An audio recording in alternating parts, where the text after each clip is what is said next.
Seja muito bem-vindo, estamos no final do 23º capítulo do Tânia. Como eu falei na aula passada, tivemos um problema técnico para gravar a aula presencial. Então eu estou aqui gravando para vocês não perderem toda a continuação do Tânia.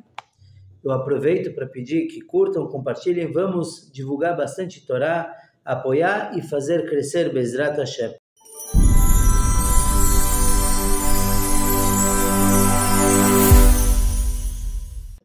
Muito bem, na aula passada falamos que quando a pessoa estuda a Torá, ela tem uma união total com Deus, mais do que as mitzvot. Claro que tudo é importante, mas quando nós fazemos uma mitzvah, um mandamento da Torá, nos tornamos um órgão de Deus, respeitamos Deus como nossa mão nos obedece. Mas quando uma pessoa estuda a Torá, então ele está se unindo ao próprio Deus, porque Oraita e Kuchabrichu Kulochad. Porque Oraita e Kuchabrichu, a Torá, e Deus é uma coisa só. Velo od ela sheichudam ubeyeter seet veyeter azmi yichud. E assim nós continuamos. E o Tânia nos diz que essa união da alma divina com Deus, com Ein Sof, com o infinito, com a luz infinita de Deus, é total, é uma coisa maravilhosa. E é maior do que até mesmo os mundos mais elevados, como eles estão unidos a Deus. Porque uma vez que a Torá é a vontade divina, e ela se revela na alma da pessoa e nas vestimentas que ele está usando, no caso, pensamento e fala. Então, enquanto a pessoa está estudando a Torá, ele tem isso revelado dentro dele. E todos os mundos superiores, eles recebem a vitalidade deles da Torá. A verdade é que tudo bem, temos 4 mundos, nós estamos no 4º mundo, no nível inferior. Ou seja, no mundo que tem pouca revelação divina, chamado aqui de Asiá, o mundo da ação. E temos os mundos mais elevados, e que neles se sente mais a presença divina, principalmente no primeiro mundo, Atzilut, onde lá não existe o mal, o bem, Deus está revelado o tempo todo. E ainda assim, uma pessoa, quando ela estuda a Torá, ela alcança um nível superior até mesmo do que o primeiro mundo. E aqui embaixo as coisas acontecem. O estudo da Torá aqui embaixo é muito significativo. Nossa opinião na Torá é importante. Tem uma história do Tzemach Tzedek, quando foram colocar a pedra fundamental da sua sinagoga em Lubavitch. E naquele momento, claro que o Tzemach Tzedek é o terceiro Rebbe da dinastia Chabad Lubavitch, e era esperado que o Rebbe fosse fazer algum discurso, falar algum assunto muito profundo, mas naquele momento o Rebbe perguntou a todos os seus Hassidim: vocês querem um mamar, um discurso hassídico ou uma história? Peraí, se o Rebbe está oferecendo uma história no lugar de um mamar, que já falamos algumas vezes, que é um estudo muito profundo, muito elevado, então quer dizer que essa história não é qualquer uma. Então todo mundo pediu história. E assim, o Tzemach Tzedek contou que certa vez tinha um Hassid de Erugin, que é uma outra Hassidut, que ele tinha uma estalagem e ele alugou para um outro judeu. E o judeu deveria pagar anualmente. Só que chegou o primeiro ano e o judeu não pagou. Chegou o segundo ano, não pagou. Esse Hassid, ele tinha muita compaixão, mas ainda assim chegou um momento que ele falou: meu amigo, ou você me paga ou rua. Isso é um business para mim, é meu negócio, eu também preciso disso. Então, o inquilino foi para o Rebbe de Erugin e falou: olha, fala com o teu Hassid para ele me dar uma colher de chá, uma bacia de chá no caso. E assim o Rebbe de Erugin orientou o seu Hassid para que ele não fizesse nada e Bezrat Hashem, o inquilino pagaria eventualmente. Mas, no ano seguinte, novamente, o inquilino não pagou. Então o Hassid falou: não tem jeito, tchau, rua, isso aqui não funciona para mim. Ok, chegou, depois de alguns anos, o dia desse Hassid apresentar suas contas perante o Tribunal Celestial. Ele faleceu, e no tribunal realmente ele tinha muitos anjos protetores, ele fez muitas boas ações, mas quando iam definir que ele iria para o paraíso, então veio o anjo acusador e falou: imagina, ele botou um judeu na rua, isso não se faz. E é complicado, porque realmente ele fez isso. Então naquele momento a defesa dele falou o seguinte: olha, Não é justo o tribunal celestial julgar um caso desses, porque vocês não sabem o que é dinheiro. Aquele inquilino deixou de pagar muitos anos, e ainda assim o Hassid teve paciência e esperou. E vocês não sabem dar valor para o dinheiro, porque vocês são Deus, os anjos, o que eles têm a ver com dinheiro? Então o tribunal realmente não sabia o que fazer e resolveram trazer a alma de dois sábios que sim viveram na terra para que eles pudessem julgar. Então trouxeram as almas do Beit Hadash e Beit Yosef. E eles analisaram e também falaram que o Hassid era culpado, que ele não deveria ter colocado o inquilino na rua. A defesa do Hassid falou, peraí, vocês viveram na terra há mais de 200 anos. Tudo bem que vocês sabem o que é dinheiro, mas naquela época agora tudo mudou, inflação e tudo mais. E naquele momento, Tzemach Tzedek parou a história e perguntou para os seus Hassidim, o que vocês acham? Que o Hassid é realmente culpado por ter colocado um judeu na rua? Ou ele teve muita paciência e tudo bem, se perdoa isso, ele vai para o paraíso? Naquele momento, os Hassidim entenderam que o Tzemach Tzedek não estava apenas contando uma história. Eles estavam julgando o caso naquele momento.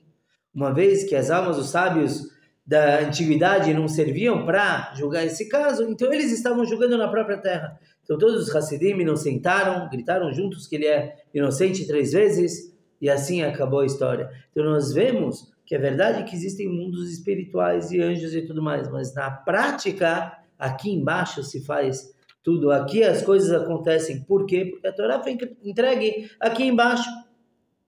E como estamos falando, então, que os outros mundos recebem a sua vitalidade da Torá, como consta no Salmo 104, Kulam bechokhmah asita.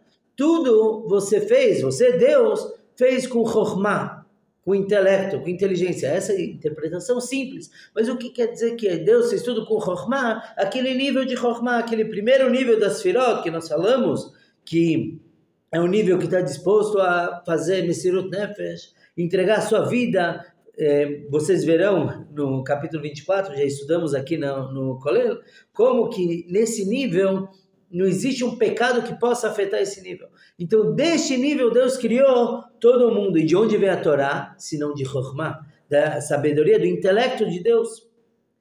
Logo, mesmo aqui embaixo, quando estudamos Torá, estamos nos conectando com a fonte do primeiro mundo. Então, é mais elevado do que o próprio Atzilut, que é o primeiro dos 4 mundos.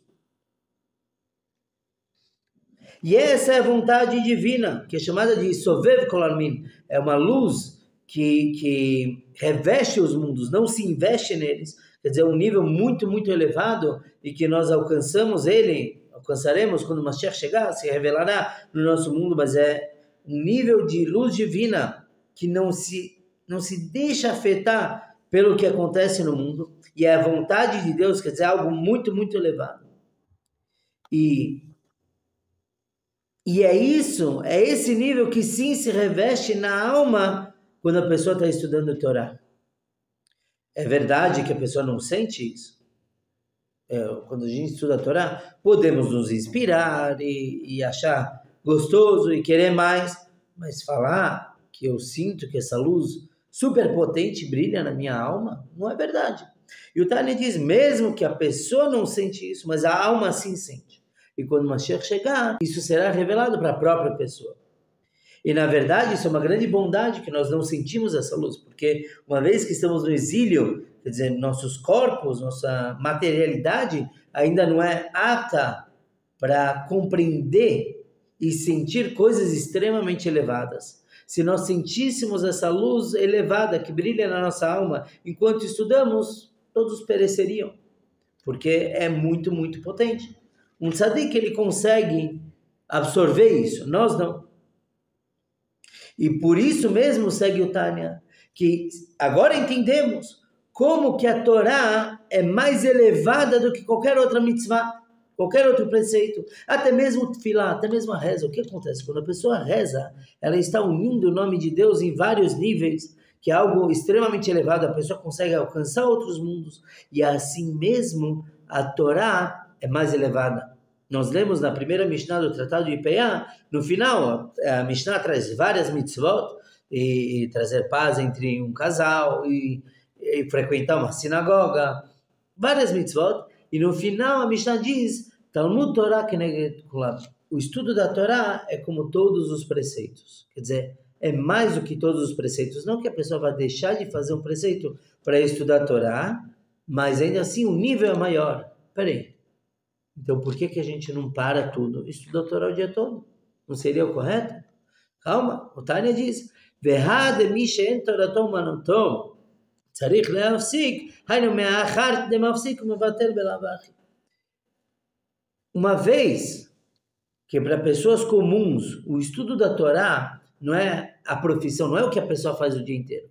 Ele vai parar do mesmo jeito. Então, já que ele para outras coisas, então ele para rezar também. Mas assim mesmo a Torá é ainda mais elevada. E sim, houveram sábios que eles estudavam o dia inteiro a Torá, então eles não paravam para rezar. Eles não têm essa obrigação, uma vez que sim, a Torá é mais elevada do que qualquer outra mitzvah. Agora, no final do capítulo, o Alter Rebbe nos diz o seguinte. Então, todo aquele que medita nisso, o que acabamos de falar, que quando a pessoa estuda a Torá, brilha nele o Ora Sovev, uma luz extremamente elevada. Ele está unido com Deus, não como duas peças que se unem, como uma coisa só, como uma massa. Então, isso deve trazer para a pessoa um temor tremendo quando ele estuda a Torá. Então, agora mesmo que estou estudando a Torá, e vocês estão escutando, nós estamos nos unindo com Deus. De uma forma fantástica. Então, peraí. Isso deve incrementar meu temor a Deus. É algo magnífico, não temor no sentido de medo de Deus. Falamos já bastante sobre isso. Deus não quer pessoas tendo medo dele, mas um temor, uma sobriedade muito grande. Quando a pessoa medita como sua alma e as roupagens da alma, do seu intelecto, da sua boca, que é o pensamento e a fala, estão se unindo totalmente, completamente com a vontade divina. E a luz infinita de Deus se revela na alma. Coisas que nem mesmo os níveis superiores, os primeiros mundos, conseguem sentir isso. Os mundos não têm isso. Os mundos, eu me refiro, claro, a Tzilut, Briah e Yetzirah. Perante isso que brilha na nossa alma durante o estudo da Torá, esses mundos sequer existem. E é isso que diz a Torá em Dvarim, capítulo 6, versículo 24. Que Deus nos ordenou todas essas leis para temê-lo.